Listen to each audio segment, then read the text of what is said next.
Yes, ma'am. I know you're busy. I'm trying to manage this water supply. Have you made contact with the water company and figured out anything of why all these hydrants have no pressure? When this house in the Edgewood area of Charleston went up in flames Saturday morning, firefighters were scrambling. 4 or 5 2 feet. I don't have any water off that hydrant yet. Robert Shipley lives just a block away from the home that burned and says he watched the situation unfold as firefighters tried to hook up to a hydrant twice before they finally found one with enough pressure. By that time, the fire was already out of control. Hose was just coming out of the truck. They made the turn, hose coming out of the truck.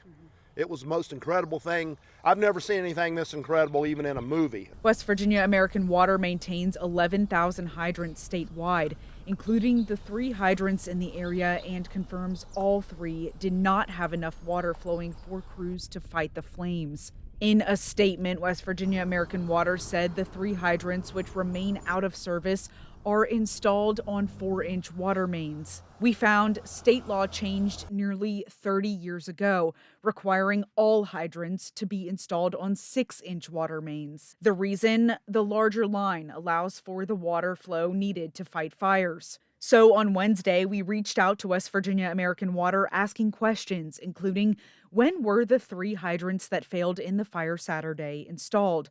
A spokesperson replied, I do not have this information at this time and may not if the hydrants were part of a former municipal system. So we followed up asking for the earliest inspection date the company has for the hydrants, but we haven't heard back. We also want to point out in 2017, the company added a surcharge to your bill for infrastructure improvements. In press releases, the company states specific amounts of money for upgrades and replacement of fire hydrants. In fact, just since 2020, we found the company said it would be using more than $24 million of that money for upgrades that include fire hydrants.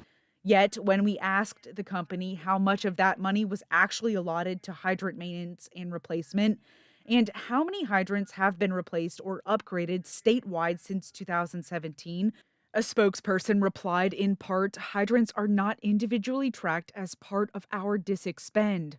And as for how many have been replaced since 2017, when the surcharge was added to your bill, the company says it doesn't have that information readily available. As for Shipley and other neighbors, he says having working fire hydrants is just something you expect, never thinking of the danger being without them could bring until now. I have been walking past all 3 of these fire hydrants hundreds of times in the last 2 years, and not one time did it ever dawn on me that the fire hydrants didn't work. We thought the fire hydrants worked.